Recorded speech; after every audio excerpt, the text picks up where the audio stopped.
Hello, everybody. My name is Chad Jones with the National Tile Contractors Association. And? My name's Hank Boyle, new trainer with the National Tile Contractors Association. Today we're talking about the Miami sandwich versus the wet set method. So we're in Florida, we're talking about exteriors, and sometimes you get in this situation where people are installing tile the way it's not supposed to be done. And we're going to talk about some of the differences between that, starting with the Miami sandwich and then going on from there. But as an exterior application, one of the first things that we're going to want to consider is this over an occupied space? So if it's over an occupied space, then we're going to have to treat this completely differently.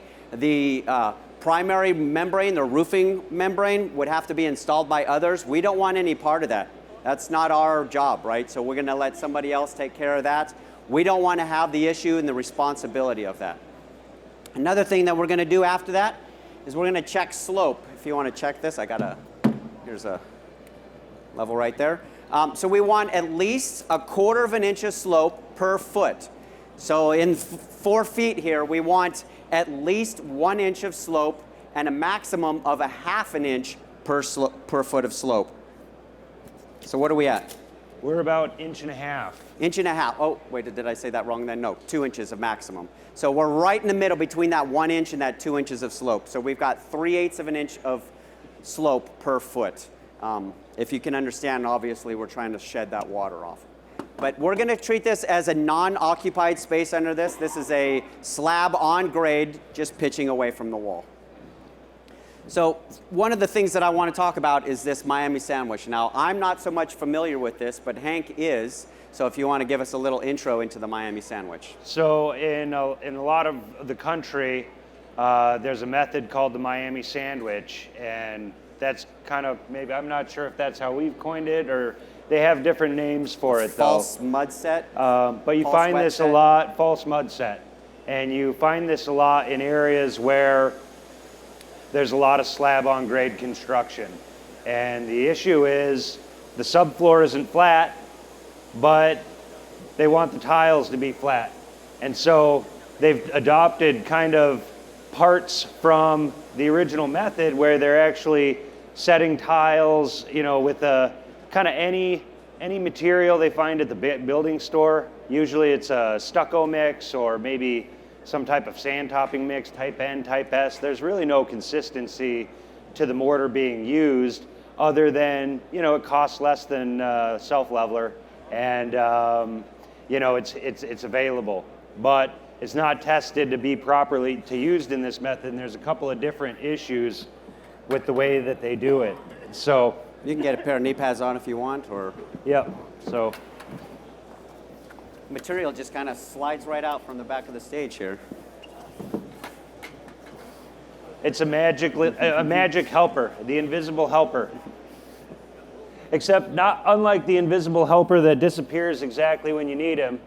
Yeah. It's the invisible helper that just makes things appear. So, all right, so what you need? The common method is they're taking and spreading a thin set mortar on their substrate. So right away I'm noticing that he's not giving the substrate a drink of water. Like this concrete right here could pull moisture out of the material that he's putting on top of there. That would weaken the bond in the material, and it could also make it so that it's not as strong. That's a weak point. So it's pulling the moisture out of there before it fully gets to set. Another thing that I'm noticing is that he didn't clean it, you know. So, you know, I don't know how much that is in the wet set method or the Miami sandwich method, but he didn't clean much. He just kind of went in on God on. All right, so now what? So now they're setting their you're setting tiles and you're trying to keep them flat, but your subfloor is not within the standard for flatness, right? You know, if it's a large format tile, we need it to be flat within 1/8 of an inch and 10 feet before using a dry set method, which, Chad, can you explain a little bit about the difference between a dry set method and the wet set method that you're going to be doing? So basically, if you look in the books here, the dry set method is basically the wet set method, but dry. So like you're letting the material or your substrate that you've prepped out dry, and then you're mixing up dry cement mortar, which makes that, into the adhesive that you're putting on it. But the substrate underneath is dry. Does that make sense? We're not putting it on top of a wet or what they call a plastic material. All right, so he's just kind of spreading it around, getting it kind of everywhere. And what is this material? So this is just some material that I picked up from the big box store. This is like a stucco mix? Just a stucco mix. And it's pretty common to use. It seems a lot like the appropriate mortars that we use for mortar beds and floor preparations, wall preparations in the tile trade, but they're not the same. So this material isn't made to be put in this application. It's not made to be put in with the amount of water that he has to use in order to get it to be able to flow right, in order for him to get the right coverage. So one of the issues with setting tile this way is... I want that back. I don't really have anything gauged out or any kind of consistency in the mortar that I've packed down. So what a lot of people will do is either mix it up really wet so that it flows out well, or they'll mix it up really dry and, you know, kind of put it in there loosely, because I don't know if you've worked with dry pack before or hard mortars, but if you pack it up to a certain point, you can't pack it any further. So the way it's being done is loosely placed, so they don't have to worry about packing it down too much, and now they can't get the tile any lower. So they wind up loosely placing it, and it winds up with a really inconsistent mortar bed underneath the tile. Okay. All right, so now you got your paver. Are you going to back trowel this? Yep, so both these methods use a bond coat.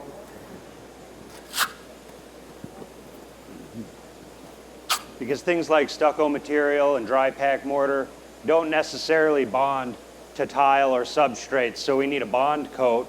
And so what people are typically using with this method is a thin set mortar. Okay. And they're just kind of skimming the back of it.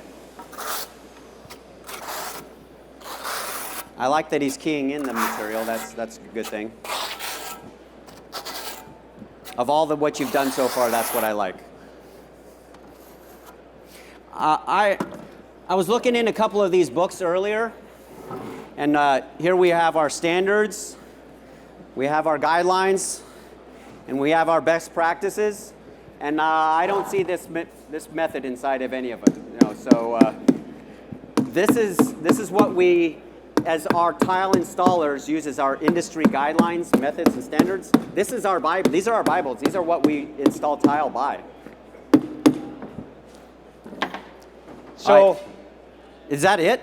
That's it. Okay. Now, if I had some tiles adjoining it on these sides, I would be tapping it in to get it in plane with them.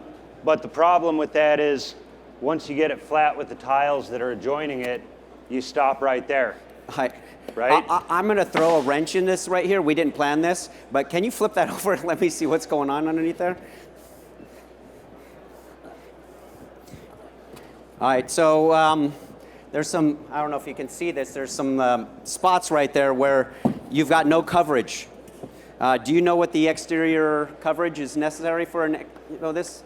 As good as you can get, right? Yeah, so exterior is 95% coverage, right? So, I mean, when you're thinking of that, you need to get really technical and make sure you're doing it right. Yeah, he's probably got better coverage now. So you need to make sure that you're doing it right the first time, because if you get any moisture inside there and it freezes and then thaws, it's going to bust it up. Yeah, he's also his corners, but I'm assuming that later on you'd pack that or do something with that, right? Oh, you know, if it were on the edge, maybe you'd take and cut it off, or sometimes if they're stopping for the day, they'll, you know, fill it in like that. But it's almost a dry pack mortar. What are the odds of packing it from here to over here where those hollow spots were? Not very good, right? All right. Well, there were one of the. Sorry. Go ahead. Just a couple of things. Other things is when you're doing it this way, you're either going to be overpacking it, right? And what that's going to do is this is mixed up a little bit wetter, than what you would do with a traditional dry pack mortar. So if your tile's high, and that's often the case, and they're back, you're beating it down, and you keep doing that, what you'll do is you'll force the moisture in the mix up to the surface. And you can't see that when you're finished, right? Because you move on. So with bringing all that moisture up to the surface, it's just gonna sit up there as it cures. And then you're gonna possibly, well, more than likely, that's a common problem seen with this, lose your bond because you've got too much water at the surface. And the more you pack on, the more you beat on it, the more you're driving the big particles down and bringing the water up to the surface. And that's if you happen to make it a little bit wetter than this, or in all cases? Even with this method, you know, Okay. You're not consistently packing it down and you can't really see what you're doing as you're doing it. Okay. I'm going to show you an industry recognized method. So we're going to go with that now. One of the first things I'm going to do is I'm going to clean the substrate, right? So we always got to think of the things that are going to be our weakest points or our bond breakers. So one of the first things is dust and contaminants that might be on the floor. In this instance, we're calling this concrete. So I'm going to go ahead and clean it as I go. Now, you might notice I'm not going to clean it this way. That's really, I got it wet, but I haven't cleaned anything. I've just smeared it around. So I'm going to go ahead and flip my sponge every time. Flip my sponge, going in one direction. I'm giving it a drink, and I'm cleaning it. There we go. Now, has anybody heard of SSD? That's, anybody? Raise your hand. You've heard of SSD. Surface saturated dry. So we're giving it a drink, but the surface isn't going to be wet. I don't want a super moist surface because that would also be a bond breaker. So what I'm going to do is I'm going to dry my sponge. I'm going to go over it one more time to try to take a little bit of that moisture. If I needed to, I would go ahead and just let that sit for a little bit. It would definitely dry on its own. Can you have me a flat trowel? That one right there. With this manufacturer, what they recommended is a bond coat as a slurry mix. You can check with the manufacturer of whatever material you happen to be using to see what they prefer. So in this case, it's a slurry coat. And I'm going to go ahead and key it all in, getting that great bond, pushing it in all the pores. I'm going to actually go ahead and clean a little bit more. Looks like I might need a little bit more space. There we go. So one thing with this method is we don't want to let this slurry get a film on it or start to go off on the top, because then it won't become a bond. You know what I mean? It won't bond to the mud that we have underneath. So it's immediately after I spread this out and key it in, I want to dump my material on top of it so that that bond does happen, right? So here I go. This is all nice and wet. Take a bag of material here. I'm going to dump it out. Can you have me a different flat trowel? Now I'm going to spread it out. And one of the standards is that our minimum thickness or our nominal thickness should be 1.25 inches. Now if this, let's say a deck or whatever that we're working on didn't have the proper amount of slope, we wouldn't use this material to fix that. We'd have to do some surface prep before we got into that. So I'm going to go ahead and spread this out. Don't need it all the way out there. And then, yeah, there we go. I think I'm good. We need a little bit more. Need a little more? So I've set one spot. Now what I'm going to do is I'm going to take that level across. Might notice that I'm compacting it. You get a lot more strength when you compact the material. So if I just loosely threw it out there, it wouldn't gain its intended strength unless I really beat down on it. So we'll go ahead and level this out. Go a little bit down on that side.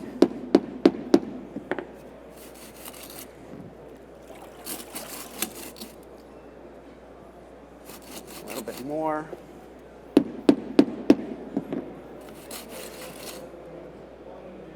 There we go. Okay, so that one's done. Now I want to make sure that I don't break that slope. I still want to have that slope when I'm putting these in. So I'll go back to there. And I want about 1/4 of an inch per foot. So I'm going to go ahead and put another spot on top of this. I need to go up a little bit more. Do we have any more material in the back? It's possible I might need some more. I don't know. If it's not, then don't worry about it too much. I'll make it work. So I'm putting another spot on there so that when I take that spot off, it has the right amount of slope. So we're pretty good right there. So now I'm going to take that spot off, and that spot is now lower, making that appropriate amount of slope. Right here. Okay, go ahead and just throw it in the middle. That's all I need right there. One more spot. We should be good. Thank you. I'm sure that's too high.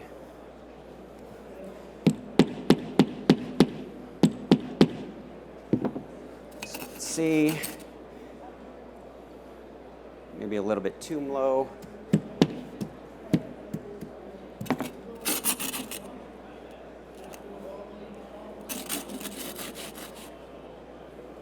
A little bit higher, so I'm gonna have to pop that up a little bit.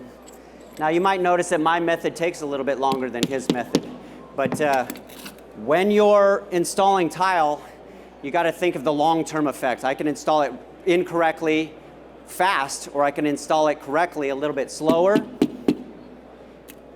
and then I don't have the problems that he would have. So one thing to keep in mind is some people are looking at this setting one tile at a time as a benefit, but it's also a drawback because if he were doing this on a project, he wouldn't be spreading this out. Would you be spreading this out and doing this section for each tile? I wouldn't be. I would be in the production process. So I would go ahead and go through with this, and then maybe another person would come behind me and go ahead and finish the job out. So you'd be working with several tiles at a time. Yeah. A tile this size, you might be doing a horizontal row all the way across the room in fresh setting, that row. Can you hand me the wood float over there? There we go. Go ahead and fill in a couple of these spots. Oop, dug it out. Is that more? Okay. Go. And I'm just basically, I set my elevations by these dots, and then I'm connecting the dots. Oop. Filling in and packing that. I think I dug out a little more. I'm going to have to redo that one a little bit here.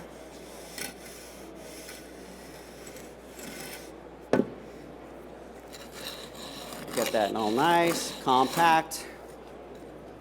And one thing you might notice is that I'm not compacting the middle yet, so I want to compact all the perimeter, get that all nice, and then I'm going to go ahead and work into the middle. There we go. This on there.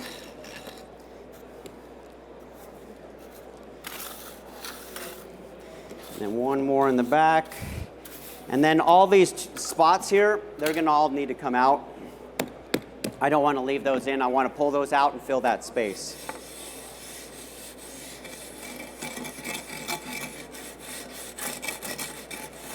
There we go. Pull that in. All right, now I've got it all the way around the perimeter. I'm going to go ahead and pop this one out. Just fill that hole. So something that's really kind of plagued the industry that I want to talk about while Chad's working on this is lack of movement accommodation. So we need expansion joints in our tile installations, and the industry requirement for that is on an exterior like this, every 8 to 12 feet. Inside the building, 25 feet, right? As long as it's not in sunlight. So if it's exposed in to sunlight. direct sunlight, we cut that down to, is it 12 feet? Yes, just like So- exterior. Just like the exterior. And that needs to continue all the way through to our substrate. So with this particular method, we still need to make sure that we've got a movement joint all the way through from the grout joint, through the mud, all the way down to the tile. And then that would get filled up with a compressible backing material, like a foam backer rod, and then an approved sealant to seal the joint that's permanently flexible. Typically it's 100% silicone, but it needs to meet the rating prescribed in the handbook, which is the ASTM C920? Yep. Yep, ASTM C920. So if you're using a sealant for a movement joint and it doesn't meet that material standard, it's not meant to be used in your movement joint. Yep. And the movement joints are very important for exterior applications. They're one of the most important things because the freeze-thaw cycles. Even if you live in a warm environment, it gets cold at night, it might freeze, break that bond right there. All right, so that took a little bit longer than his mortar application, right? But now I can see that that material right there is perfectly flat. It does have a slope, but it is flat. So when I put my material, can I get that thin set? Or is it over there? No, you were using the slurry rate. Yep. No, I'm just going to use this material. Okay. So they're okay with you this manufacturer is okay with you using their thin set as a bond coat between the mortar bed and the tile, but you still want to make sure you key it in. So I'm going to have to take a little bit more time here so that I don't tear, and I'm going to go to the edges here and kind of pick up and pull it away. This thin set's actually getting a little bit stiff for me. Key it all in. Hope I have enough space. And it requires 30 second to a 1/16 of an inch of material to bond it. I think I might be a little short. I'm going to pull this back just a little bit more. As a bond coat between the mortar and the tile. Can I get the wood float? There we go. Something else to consider, a lot of our stage demos on this coverings have been about exteriors. And we've brought it up on each one of our presentations here. Exteriors require a lot of maintenance. So maintenance would be checking the grout joints, checking the sealant in the movement joints, checking the sealant, and movement joints up to surfaces that it abuts to vertically. Because in an exterior, we've got that slope because the goal is to get water to evacuate off the surface as fast as possible, so not much of it is actually penetrating into our tile assembly, whichever method that we're using. And the thing about that maintenance is the industry standards put that maintenance onto the homeowner. So you don't have to worry about coming back and making sure that the movement joint that you put, the appropriate sealant in, is still good and keeping water out. That's on the homeowner. But what a lot of contractors have started doing is offering a maintenance plan. You can't buy a toaster these days without being offered an extended warranty or a maintenance plan. And so that's something that you could think about adding to your business as well, to where you come out and check the joints, because a lot of homeowners, your clients, they either don't want to do it or they don't really know how. They don't know what to look for, but it is their obligation. So it's something to keep in mind for selling your projects. Yep. Can I get that mallet, please? And I don't know that I got enough material to go all the way to the edge here. But once again, I'm I'm going to go ahead and pop this, even though we didn't plan on doing it, so we're going to see how this goes. We might wind up looking a little bit bad here, but something to keep in mind about this method is that this is a bonded wet set method, right? And you don't use a bonded method, not in this manner, over a wood substrate. So one of the issues that he would have here that he wouldn't have over the intended, a concrete slab is the deflection when he's pounding on that. So he did get the transfer, but the problem is this platform is just moving as you go. This would be something that you would do on concrete only, and he would have 100% coverage here. Yeah, and a lot more of the material bonded to this, so that I broke that break that was inside the middle of the mortar there. Now, I obviously could have went a little bit farther on this. I ran out of space there. I wanted to get all the way to the edges. Right.